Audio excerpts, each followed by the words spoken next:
If you've ever looked at your bank account and wondered why making more money never seems to solve the problem, you're asking the wrong question. The biggest financial secrets aren't hidden because they're complicated. They're hidden because most people never think to ask them. Why can banks lend out money they don't actually have? Why does inflation seem to make everything more expensive every single year? Why do some countries become incredibly wealthy while others stay poor for generations? And why do rich people spend their money so differently from everyone else? By the end of this video, you'll understand money in a completely different way. Once you see how the system really works, you'll never look at your paycheck, your savings, or even your wallet the same again. Let's begin with one of the biggest misconceptions in finance. Why banks can create money. Imagine you walk into a bank and deposit $1,000. Most people believe that money simply sits inside a vault until they come back to withdraw it. But that's not what happens. Your money immediately becomes part of the banking system. The bank keeps only a small portion available for withdrawals and lends the rest to someone else. Maybe that person uses the loan to buy a car. The car dealer deposits the payment into another bank. That second bank also keeps a small amount and lends the rest again.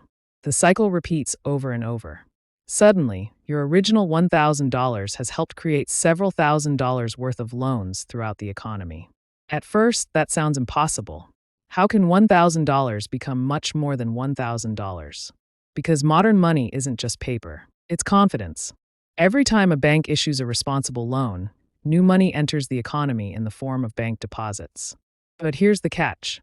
If banks create too many loans too quickly, people begin borrowing more than the economy can actually support. House prices climb. Consumer spending explodes. Businesses raise prices.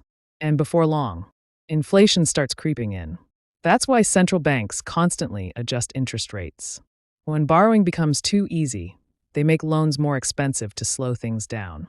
When the economy weakens, they lower rates to encourage people to borrow and invest again. Money isn't just printed. Much of it is created through lending. And that's something many people never realize. Why inflation quietly makes you poorer. Imagine hiding $10,000 under your mattress. It feels safe. No risk. No stock market crashes. No bad investments. Now fast forward 10 years. Your money is still there. Every dollar is exactly where you left it. But there's a problem. The groceries you used to buy for $50 now cost $70. The rent has increased. Fuel costs more. Restaurant prices have doubled. Your money didn't disappear. Its purchasing power did. Inflation is like an invisible leak in a bucket. You don't notice it every day. But year after year, it quietly drains the value of your savings. That's why wealthy people rarely keep large amounts of cash sitting idle. Instead, they buy things that have the potential to grow. Businesses, stocks, real estate, investments that can increase in value faster than inflation. Cash is useful for emergencies. But over long periods, inflation slowly chips away at what that cash can buy. That's one reason financial education matters. Making money is only half the battle. Keeping its value is the other half. And the next idea explains why some countries seem to create opportunities while others struggle for decades. Why some countries become rich while others stay poor. If natural resources made countries rich, every nation with oil, gold, or diamonds would be wealthy. But history tells a different story. Some resource-rich countries remain poor. Meanwhile, countries with very few natural resources have become economic giants. So what's the real difference? Productivity. Imagine two villages. In one village, everyone spends the day digging holes with shovels. In the second village, workers use modern machines that can do the work 10 times faster. Both villages work hard, but one produces far more in the same amount of time. The richer village isn't richer because its people work longer. It's richer because each hour of work creates more value. Now apply that idea to entire countries. Nations become wealthier when they educate skilled workers, build efficient businesses, encourage innovation, and create products the rest of the world wants to buy. Every smartphone, every medical breakthrough, every successful software company, every advanced factory. These create value that attracts investment from around the world. But here's something many people overlook. Trust is just as important as productivity. Businesses invest where contracts are respected, where laws are stable, where corruption is low, where entrepreneurs feel confident building companies. Without trust, investment disappears. Without investment, growth slows. And without growth, wages often stagnate. A country's greatest resource isn't always what's buried underground. It's the ability of its people to create value over and over again. And that's a lesson that applies to individuals too.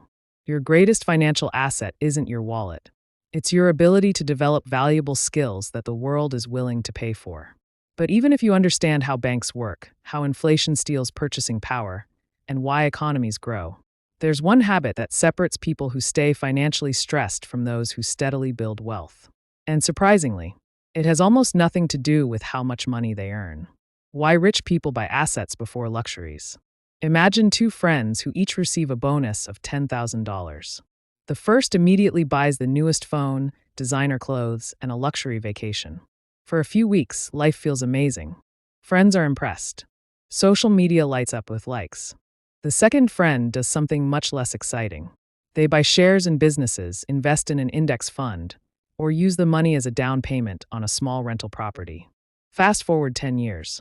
The first person's purchases have lost most of their value. The phone is outdated, the clothes are forgotten, and the vacation exists only in old photos. The second person's investments have been quietly working every single day. They've earned dividends, increased in value, and maybe even generated passive income. This is one of the biggest differences between how wealthy people and everyone else think. Most people ask, "What can I buy?" Wealthy people ask, "What can I own that will pay me back?" That's the difference between a liability and an asset. A liability takes money out of your pocket. An asset has the potential to put money into it. This doesn't mean rich people never enjoy expensive things. They simply delay those purchases until their investments can pay for them. Instead of working for money forever, they build assets that eventually work for them. It's a simple shift in thinking, but over decades, it creates a completely different financial future. The most powerful force in wealth building. Imagine placing $1,000 into an investment that earns 10% every year. After the first year, you have $1,100. Nothing surprising there. But the next year, you don't earn interest on your original $1,000. You earn interest on the entire $1,100. Then the following year, you earn interest on an even larger amount. Year after year, your money starts earning money on the money it already earned. That's compound growth. At first, it feels painfully slow. Many people quit because they don't see dramatic results. But here's what makes compound interest so powerful. It doesn't grow in a straight line. It grows like a snowball rolling downhill. Small at first, then bigger, then suddenly enormous. That's why time is often more valuable than the amount you invest. Someone who starts investing at 20 years old with small monthly contributions can end up with far more wealth than someone who starts at 40 while investing twice as much. Not because they were smarter, but because they gave compound growth more time to work. This is why successful investors focus less on getting rich next month and more on staying invested for the next 20 years. The biggest returns often come to those who simply refuse to quit. Why recessions keep happening? Every few years, the same headlines appear. The economy is slowing. Businesses are cutting jobs. Markets are crashing. People panic and wonder what went wrong. But recessions aren't unusual. In many ways, they're part of how economies reset themselves. Think of the economy like a forest. If small fires never happen, dry branches pile up for years. Eventually, one massive wildfire becomes impossible to stop. Financial markets work in a similar way. During good times, people become confident. Banks lend more money. Businesses borrow aggressively. Investors believe prices will keep rising forever. Risk starts feeling normal. Then reality catches up. Companies discover they borrowed too much. Consumers begin spending less. Businesses earn lower profits. Investors lose confidence. Stock prices fall.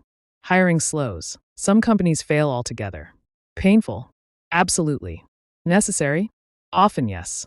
Recessions remove weak businesses, force companies to become more efficient, and create room for healthier growth later. History shows something interesting. Every major recession has eventually been followed by recovery. Every single one.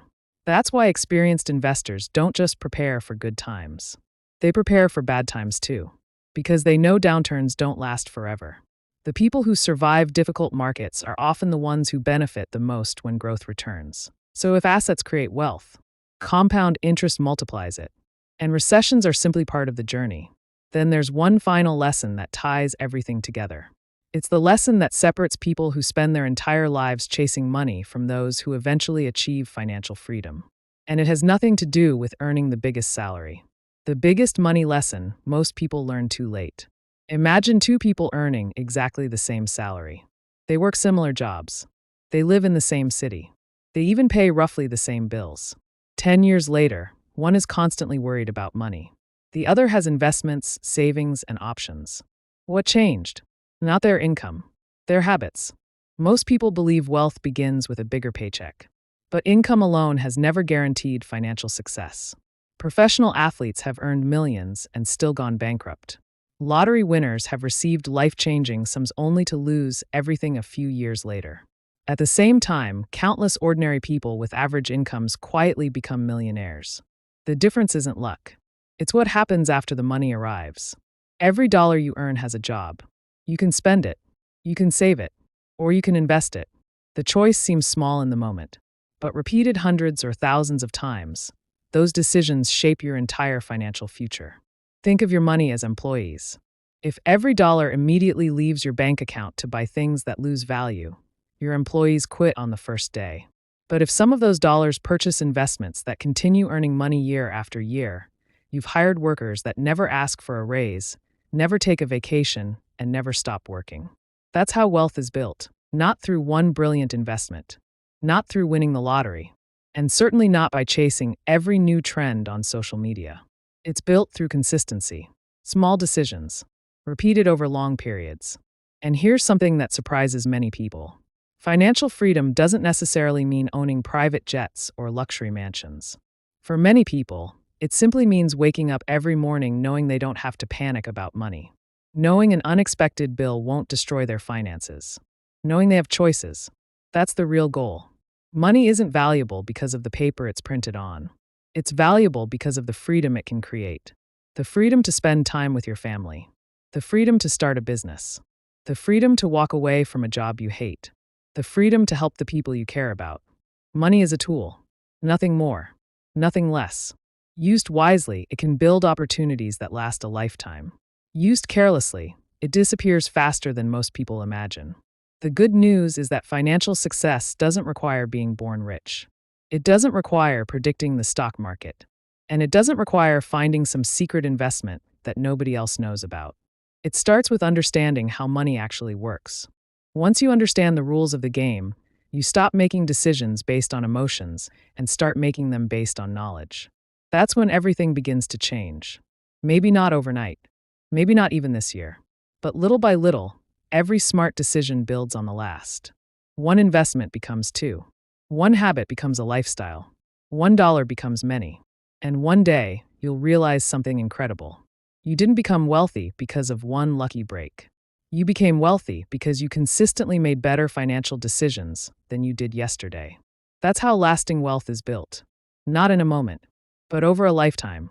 If this video changed the way you think about money, subscribe and join us for more simple lessons that can help you make smarter financial decisions. Because sometimes one new idea is all it takes to completely change your financial future.